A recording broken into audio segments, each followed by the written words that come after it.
All right, everyone, welcome to today's episode. Today we're going to talk about licensing requirements for businesses and business brokering in Massachusetts. So, the idea of what do you need for licensure in order to sell businesses and just doing business brokering in general in the state. What can you do to get started? And I know a lot of real estate agents out there are in a very limited inventory market and they're looking for ways to earn money. Some of them getting other jobs, usually not suggested. Keeping yourself free and able to move in real estate is important. One aspect though that you can take on would be business brokering. I'm going to explain why and how here today. And I'm also going to tell you some things not to do so that you don't get yourself in trouble. Don't take on things that you can't handle and that you don't grow your business in the wrong direction. First off, guys, business brokering is not for everybody. So I'm not saying every real estate agent should get into business brokering, and that's absolutely not true whatsoever. But what I am saying is that a lot of real estate agents have two things. One, they have their real estate license. The other that they have is the desire and knowledge for entrepreneurship, which when it comes to small businesses, the understanding of entrepreneurship in general is really what it all comes down to for understanding how to sell a business. Now, there's a whole bunch of back end, we'll talk a little bit about that, but ultimately speaking, the best salespeople of businesses are people who have run businesses, understand businesses, and understand what it's like to be an entrepreneur so that they can truly understand the valuation of the business. First off, so let's get started. So Massachusetts does not have any specific licensure requirement for selling businesses. Now, I say that real estate, securities, there are a few things that you need licenses to sell, but ultimately just the business itself, just the actual structure of the business, most times you do not. If you have any questions on that though, always go to the Massachusetts Department of Licensure and make sure to check with them because you certainly don't want to break any laws, and there's always new types of business, new questions. It's fine, go ask them. But when you're selling most businesses, no, you absolutely do not need any license. Now, where does the license come in, and why did I say at the beginning that having a real estate license was so important? Having a real estate license when selling businesses is so important because most businesses come with real estate, right? The actual real estate itself is sometimes sold with it, other times leased with the business. Well, anytime you are facilitating a transaction, whether lease or purchase of real estate in the state of Massachusetts for another party, you are working as an agent. So you need to have a Massachusetts real estate salesperson's license.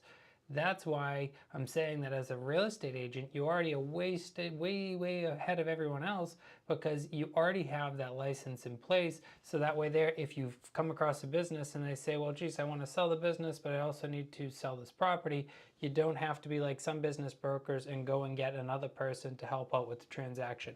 Totally works. You can do just business brokering. You don't have to have your real estate license, but it helps out so much. And it also is a slippery slope because oftentimes we start off thinking we're just selling the business and then the owner doesn't know how to talk with the landlord about the lease. So then the next thing we know, we're acting as a leasing agent because we're trying to keep all the parts together to make the business sell. That's why the real estate license is almost a must, but it's not required. It's just you got to stay out of the real estate business. You don't want to practice as an attorney. You don't want to practice as an agent when you're not one because that's illegal. You don't want to break the law. You don't want to cause yourself problems. So when it comes to it, why is it that I'm saying it right now? Like, why are we talking about selling businesses and business brokering when we're a real estate channel? Why would we even bother? Well, the truth is, I see a huge opportunity for all of you when it comes to business brokering. Why? Because the SBA says the average business owner in the United States of America is 50 to 55 years old. We know that a lot of their children are not looking to take on the business. We know that a lot of them are thinking about retirement. So that means we're going to have a lot of businesses transfer. Now, we had many events past couple years all over the place that caused people to have their businesses not run the way they used to. Maybe some closed down, shut down type situations, all different reasons, but their business does not run the way it did previous to the big events that have happened over the past few years. Now, that's led a lot of businesses to want to sell their business. This is a market where you see real estate agent everywhere, right? You see real estate agent, but how many people do you see pushing business brokering? And the truth is there are people doing it, but not a ton of people. Why? Because the demand wasn't always there in the past, but the demand is coming up. Back in the day, children of children of children used to take over businesses. Now, a lot of times the adult gets to the end and they look at their kids and the kid goes, I don't want that business, it's too much work, or that's not what I want to do. We live a much different life than people did back in the day, where you were a cobbler, your son was a cobbler, your son's son was a cobbler. If you were a bricklayer, your son was a bricklayer, your son's son was a bricklayer. Now, people go and do all sorts of things, whether it be college educations and stuff. A lot of these businesses are being left behind. But the truth is, guys, businesses like this are worth a ton of money, and it's the person's entire retirement fund. So the person is relying on selling that business now, because at first they thought they were going to kind of keep a role and keep some ownership, transfer to their children, take some extra money, get paid as they retired. Now suddenly, wait, I can't work for my kid, this isn't going to be here, I can't run it by myself. I need to sell fast, and I need to get all my money out and figure out a way to put it somewhere else. Now, that's not the only opportunities, because remember, there's new people, young kids wanting to get into business. There's people wanting to sell businesses to get into other businesses. There's people just wanting to sell their business because they're moving. There's people who want to buy a business because they're moving. So there's a million different categories, but this 50 to 55-year-old business owner means that in the next 5, 10, 15 years, we're going to see an enormous amount of businesses change hands to different owners. That means that there's a huge opportunity there for you to help people. And, let's go through some of the factors that's going to help you when it comes to being a real estate agent, and how you can help when it comes to real estate and brokering of businesses. So first off, the license, right? Most business owners, we talked about it, they don't have the ability to sell it themselves. They need to hire somebody. Then when it comes down to it, whether they want to sell the property, or they want to lease the property, or they have a landlord that wants to lease the property, they oftentimes rely on us to come back to us to ask us questions. So by having that license, you're already one step ahead for that part of the business. Next up, your educational background. Understanding licenses, understanding the fact that we have attorneys, accountants, we have all different professionals, could be the contractors, all the people we understand, and we understand how they work. That's going to help our clients in the transference of their property. So right there's already two factors that are going to already help you above the average person just trying to start off in business brokering. Next off would be your networking and your business contacts. I think I kind of merged this one with the last one, but your educational background and everything that you brought up to get to there, now your contacts, think about it. Your landlords, your other purchasers, all the different people that have bought homes through you. Aren't they business owners? Aren't they potential for business owners? Haven't you learned over the years, oh, I'm a plumber, I'm all these different trades, right? Couldn't they be contacts? Or maybe they want to sell their business. So these are already great fundamentals to have in place, right? We have the education, we have the license for the real estate, we have the people and the knowledge of the different networks to get things done. And now the next one, this is going to take a little challenge from you guys. You're going to have to put in more on this one. This one's not, I'm not going to give you credit like you know more. The understanding business valuation, where you might know more is the property part. You might be very good on the value on the property part, but you do need to start understanding financials of businesses, what makes sense for numbers, what is the name worth, what is the repeat customer worth, what are people willing to pay. It's much different than value in a house. We have tangibles and intangibles. We have all the idea of how long has the business been running, what type of financing is available, is it owner finance, what's staying on for staff, what type of inventory, where have prices gone, what's the demand for what they're selling in the future. These are all things that can factor into value. So I'd say as a real estate agent, if you're looking for something that you should focus on when you're getting over into the business brokering, would be the idea of value in the businesses. So as a business broker, you really want to make sure you understand it, because otherwise you could be in like a long time before you sell a property, and then you go to sell it, and then during the due diligence period, it doesn't come out to be what you thought it would be, and then the value goes kaput. Be very careful when selling businesses. And guys, that's one thing I want to point out, much different than in real estate. Real estate, if you think that's slow, business sales is way slower. We have transferences, license, you have liquor licenses or smoke licenses, maybe a month, 2 months, 3 months, just to transfer the one license. So knowing when you get into business sales, you got to be ready for the long haul, and you got to be prepared basically to take people through the emotional battle of, it's going to take some time. There are going to be some hoops and loops to jump through. We are going to have to change some things. Not everything's going to work out the way we said at the beginning, but we're going to work our way through them, and we're going to do our best to come to the best resolution towards the sale of the business or towards the purchase of the business. There's always different reasons that some people are in a hurry or in a rush, but we have to follow the systems and we have to make it happen all in order. Now, the potential for growth, I would say, is one of the biggest factors that I wanted to point out to you guys when it comes to just the idea of why get into it. So a real estate agent telling you might want to get into business brokering is because of the massive potential of growth. I've never seen really anything like it. I mean, on one side of the equation, selling real estate, love it. We're doing awesome over there. We're selling lots of houses. But I know that the amount of houses to sell inventory-wise, just in general, does not exist compared to the demand for houses. Now, businesses are almost on the other end, right? We have a huge demand to sell businesses coming, and I don't know if the demand is all the way there when it comes to buying businesses.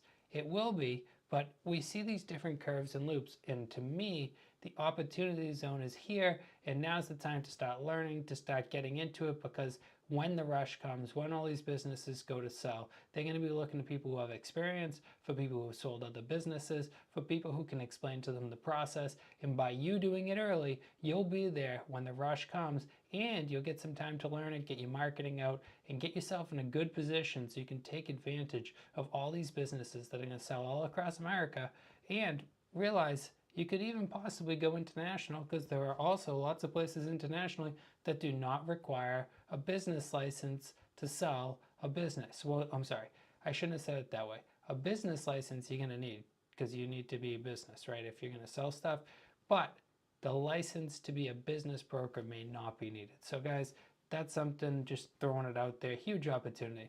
Now, legally, ethically, you always have to talk with attorneys. You always want to check with the state. You never want to rely on some YouTube video or thing like that, especially because this is yesterday, or maybe you're watching live now, but this is yesterday's news, right? So in the future, has the law changed, things like that. You want to make sure that you protect yourself and you protect your clients. Most of the time, not going to need that license, like I said at the beginning. Ethical though, make sure you can actually service the client before you take the client. Don't just take clients because you want a paycheck. Don't just fake it till you make it. Tell the client, hey, listen, I can't handle that listing. That's too much for me. You don't want to get yourself in a situation where you're getting sued for not putting together the proper due diligence, the proper confidentiality, the proper work towards selling that person's property. You write a contract, you have a commitment to them, and they feel like you breached it. You don't want that. Or just a bad relationship, even if they don't come at you. You just don't want those bad relationships in the past. One of the best things you can do in business is to teach people how to make money, how to be successful, and how to find their goals. The more you just try to find your own goals, you don't listen to their goals, you don't meet them, or you just set things eye in the pie, pie in the eye, whatever they call it there, you're just trying to win all the time, you're going to get caught, you're going to lose business. When you meet people, you're highly educated, and you're going to help them through this process, you're going to help them more than you can even imagine. When someone has a business they want to sell, it's probably one of the most stressful times in their life. They have a job that they can't quit. They need to get the money out of it. So they have to go to work every day until you do your job and sell their business. So that's something you have to tell yourself is these people are not like homeowners that could be comfortable and live here. They have to go to work here every day. And if they're looking to retire because of health, or if they're looking to retire because of age, if they're looking to just change where they live, you're holding them like an anchor if you don't sell this business. So take it seriously.